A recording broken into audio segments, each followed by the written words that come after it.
初めての1台ならバンブーラボやフラッシュ 4G で正直十分です。スイッチポンでちゃんと綺麗に印刷できます。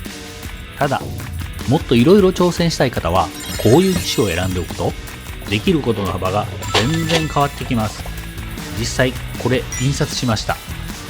ガーデニング用 30cm×30cm、 DIY やハンドメイド、ガーデニングまで守備範囲が一気に広がります。新しくなった QIDI と書いて CD プラス5。まずはこちらの装備から紹介していきましょう。一番はこの造形サイズかな。横幅が320、奥行きも320、そして高さが300まで印刷することが可能です。今回は実際にちょっと大きいサイズのプランターを印刷してみました。すごいでっかい。そして次にこのノズルです。こちら370度まで上がるようになっています。特殊な素材や耐熱温度の高いものも印刷できます。さらにそういう素材を印刷するときにこのチャンバー内、この奥についているこのヒーターによって65度まで加熱することができます。そうすることで印刷がしやすくなります。さらに奥、ABS とか印刷したりすると結構匂いがします。それをフィルターでマシにしてくれる。CD さんのフィルターは結構分厚くてしっかり匂いが取れるので私は好きです。X 軸、これがリニアレールに変わっています。あとさらにこの左側に AI カメラがついています。これで印刷中の監視やその他複数のセンサーで温度管理などもしてくれるそうです。印刷中の、PLA とかかなを冷却するためのファンが別でついています。ベッドの正面に LED がついています。これで、今印刷がどこまでできたとか、このプリンターの状態を表示してくれるそうです。それじゃあちょっと後ろに回ってこちら電源コードが後ろに入っています。これはもう変わらずかな。プープの吐き出し口がこちらについています。これは空気清浄機の吐き出し口ですね。で、ビス穴がついててダクトがつけれるようになっています。それでまた正面に戻って QIDI さんのいいところ、これガラスなんです。しっかりしてますね。モニターは反応がめちゃいい。嬉しい。今は ASA を印刷しています。各箇所のファンが結構回っていますが、騒音どれぐらいか測ってみましょう。静か。実際に私が喋る方のが声が大きいかも。QIDI さん結構爆音のイメージがあったんですが、なんかファン周りもアップグレードしてるのかな。かなり静かです。これ今ちょっと数値が上がっているのは私が喋った時にちょっと上がるような感じですね。いや、いいですね。この静かさは自宅に置いた時にすっごい助かります。本体のサイズ感測っていきましょう。横幅51センチぐらい、縦は56センチ。これ実際上にマルチカラー用の QIDI ボックスっていうのが載せてないので、それがあったら実際は多分80センチ弱ぐらいになるかなと思います。そして奥行きもだいたい50センチですが、扉の取っ手とか入れると54センチぐらいかな。奥行き50センチと言ってますが、やっぱり背面は10センチぐらいの余裕を持って設置した方がいいので、60センチぐらいの幅がある机に置く必要がありますね。本体のサイズ感はこんな感じです。僕が横に立ったらこれぐらいかな。結構大きい。プラス5、でかいって言ってますけど、実はこのバンブーの A1、これを設置しようと思ったら65センチぐらいの奥行きと、横幅に関してはもう60センチ近く、もうちょっと欲しいかな。余裕を持ったら63センチぐらい横幅が欲しいですね。で、縦に関してもこれも75僕がちょっと AMS を上に重ねてるんで結構高いんですけど、75から80ぐらいまで欲しいなっていうところです。QIDI のプラス5、70ミリ近く大きなサイズを印刷できるのに、A1 並みの場所で、もうちょっとちっちゃくてもいいかな。A1 が置けるよりももう少し小さい場所に設置できるっていう、これ結構ポイント高いんじゃないかなと思います。まずはこのプラス5という機種、誰向けなのかというのを私なりにちょっと話していこうと思います。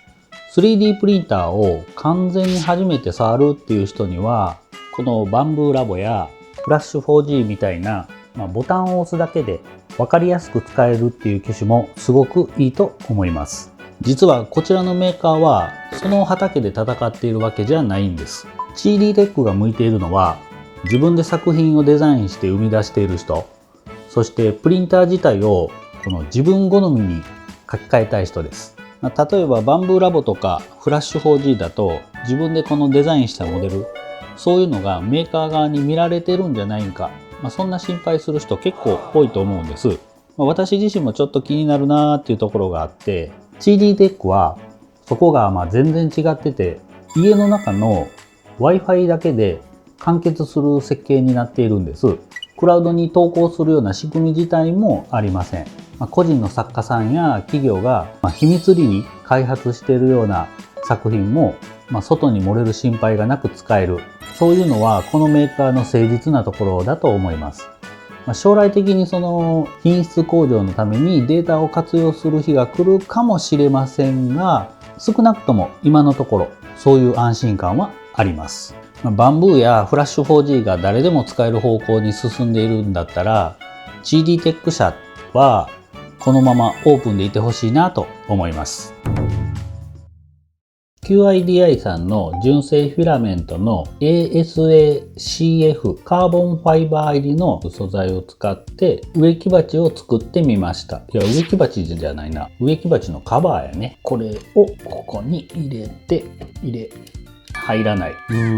ちょっと自分でサイズを変更できるんだけど、こういうこともあります。失敗。はい、次はすごい靴。これモス 3D さんっていう方のデザインの靴なんですけども、これはTPU っていう素材で印刷しています。ちょっと柔らかくてゴムみたいな感じですね。さらにこれ TPU-CF っていう、TPU の中にカーボンファイバーが練り込んである素材なんで、丈夫なのかな、詳しくはわからないけど、それで印刷してみました。もうこれ結構綺麗。こんなん言うたら悪いけど、CD テック印刷品質だいぶ良くなってるかな。すごい。これちゃんと実際に履けて使えます。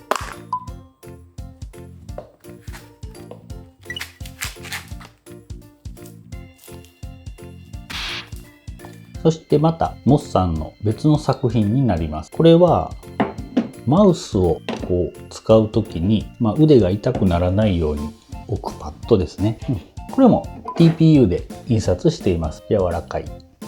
結構快適。そして次はいつも私がショート動画で上げているミュージカルフィジットで結構お世話になっている木田さんっていう方の作品です。これランプなんです。ちょっと薄めに印刷して光が漏れるように作っています。